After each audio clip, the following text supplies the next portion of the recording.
Paibutag sa tanan. God is good. All the time. All the time. God is good. God is good. Amen? This moment, this is not an accident that we are here gathered together.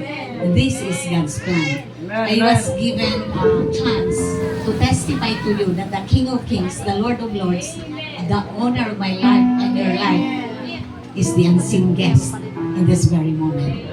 Niingon siya siyang pulong, duha kong tulo, magtigom tungod sa iyang ngalan, naa siya sa atong taliwala.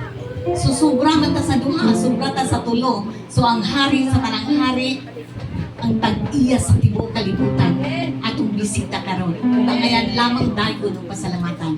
I am testifying to you 2015 na aksidente ko, nagbangga ko, busog kaayo. 15, 16, 17, 18 ako nagpa-check up. Pero yun ang Lord, my plan is higher than your plans. So, nagplano-plano ko. Ako na ang plano. Hindi ako pa-check up. But 2018, this is a living testimony na ako'y lymph nodes in my breast, in my neck, and it was very painful already. So, nagtagan mi sa doktor. Kaya 2015 ako sa Amerika. Dito ko nabangga. Pero pag-check up, sad to say, 4th stage breast cancer metastasized to bone, liver, and lymph nodes. I cried hard to God. Kung ang biopsy, kaduha, katulong, maumag yun ang result. Kay my family told me, pa-second opinion. My sisters, my brothers right now, we are serving the same God. Remember who parted the Red Sea.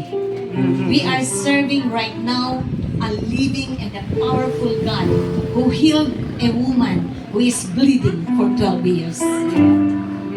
And we are serving right now the same God who healed a blind man and who healed his best friend Lazarus from death to life. I am not standing here to testify or sharing any religion. Religion or tradition cannot save. Only Jesus Christ. John 10:30. I and my Father are one. Amen. Kung musulti tag mga reliyon mag-away, pero niingon dito sa Ezekiel, sultihi siya. Kay kung di ni musultihan, paninglan ko ikaw sa iyang dugo, sa iyang kamatayon, physical or spiritual, ug mamatay siya. No? Kasi may kasalanan. Apan kung sultihan mo siya, sultihin lang. O maminaw siya, maluwas siya. Physical, spiritual, o ikaw di ko paninglan. So I am just sharing to you during the time sa ako ang check-up, instant chemotherapy. And you know chemotherapy, patyun yun niya ang good cells, so bad cells. But I remember when God says, Isaiah 41:10, fear not, for I am with you. Amen. Be not dismayed, for I am your God. Let nothing terrify you. I will make you strong and help you. I will protect you and save you. Ayaw kahadlo kay mag-uban ako kanimo. Ayaw kabalaka kay ako imong Diyos. Ligunon og tabangan ko ikaw. Panalipdan og luwason. Amen. Asa ka relihiyon nga gisulti diha kundi relasyon. Musulti ka sa imong amahan patagaay kupan. Di jud di mo tagaan og halas. How about our heavenly Father? If we have a good relationship with Him, tagaan yun niya sa tanang panalangin. So during the time sa akong chemotherapy, akong gigunitan ng mga machine, Ginoo, i-bless ko. Pero niingon ang Lord, duha kong tulong nga mag-ampo tungod sa iyang ngalan na asya siyang taliwala. Sa ning tawag ko sa doktor, can I ask a Filipino nurse ug gitagaan ko? Tagain na kay murag last will na in Jesus name. So when the nurse came, I asked her, do you believe that Jesus Christ is God?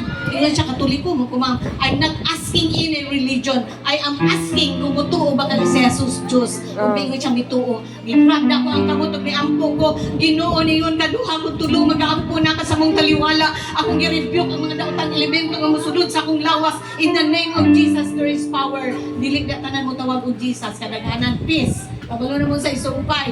Yeah, kabalo na mo sa isumpay. Mamalikas left and right. Umuduol ang mga evil spirit. But if you call in the name of Jesus, niingon siya sa Psalms 91:14-16, God says, I will save those who love me. I will protect those who acknowledge me as Lord. When they call to me, I will answer them. When they are in trouble, I will be with them. I will rescue them and honor them. I will reward them with long life. I will save them. Amen. So karon nasa di na siya accidenting ni amo, because God, the greatest commission that God gave us, not to become rich, because we are all temporary in this temporary world. Everything in this world is vanity. Everything in this world is temporary, and we are all passengers in this temporary world. Mga igsuon, the greatest commission, go preach the gospel to the whole world and share the good news. Ingon siya sa iyang pulong sa Revelation 22 verse 12 to 13. Jesus, listen, Jesus says, I am coming soon. And I will bring my reward with me to give to each one according to what he has done. I am the first and the last, the beginning and the end. Mga igsuon ang result sa akong mammogram kay kuan man, fourth stage. Tanan na dito nag-chemo. Paggawa sa ospital, murag mga lantang gulay, natubo ang laway, nag-anak na sa wheelchair. Kung akong giana akong face, Pressy, come on. Iko, yun ako may strength. Thank you, Lord, I am healed in the name of Jesus. I declare victory in Jesus' name. Kung ang ingon ang doctor, no, do not go to restroom. You have to sit in the wheelchair. I said, no. Kaya na ko ni. Then pagkahuman, after 3 weeks, nahulog akong buhok. Tungod sa kaisog yun sa mga tambal. Ning abot akong anak kong iya na lang gi-shave. O gipalitan na lang kong wig. Kaya ako nang buhok na nagahi na kayo sa dagat may everyday. Karon dagat pigikan, dagat pagdalas dito. I have to run because I have committed my life to share the good news to all people. Glory to God. Thank you, Lord. Pressy, what happened? You have to sit in the wheelchair. No. Kaya ako ni kay basta ko akong Diyos. Ningon ang Lord, pagtabangan ko ikaw. Luke 1:37, for with God nothing is impossible. So mga igsoon, to make the story short, give him mamograph naman na ako'y surgery nga schedule na ako dali na dihata na ingon ko no. Giayon ako ni Lord, yun ang akong igsuon, speaking in Bisaya, kailangan ang Amerikana nga doktora, kahit yung kagulo, gingnan pa ka pa-opera na, kaya di yun na mo, kaya tanawon ka kung naana ka sa pain, kaya ang fourth stage cancer, wala na incurable na. Ikugan sa incurable, tawa naman ay siya niingon, naku mag-enjoy sa akong gialagara, nahilong silang tanan.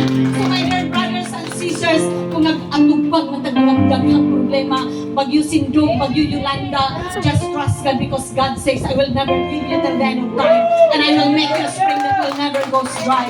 And to testify to you, nag-second opinion ko, mammogram, PET scan, bone scan, tanang laboratory, and there is no evidence of cancer sa mama. Dari ko mo karon parable na the footprints in the sun. Ingon siya dito, one night, a man had a dream. While walking along the beach, he noticed and saw a footprint in the sand, 2 sets. But while walking, he is so comfortable kaya nasayod siya nga ang Diyos uban kaniya. Kung sa dihang isa kagabi, pagdangko niya, paglingi niya, isa na lang ka footprints in the sand. O bihilak siya, may danguy-nguy siya. Ginuha sa ka, nag-question siya. Wala na iyahang pagtuo, kaya wala naman siya'y nakita. Niingon ang Lord, my son. The footprints in the sun you have seen in the sun, it's not yours, it's mine. Because I have promised you that I will never leave you till the end of time. Mga igsuon, sa mga problema yung tubangon, don't worry because God says, I will be with you till the end of time and I will make you a spring that will never go dry. Just run the race with perseverance because we are waiting for our living God, Jesus Christ, the owner of my life and your life. Good morning.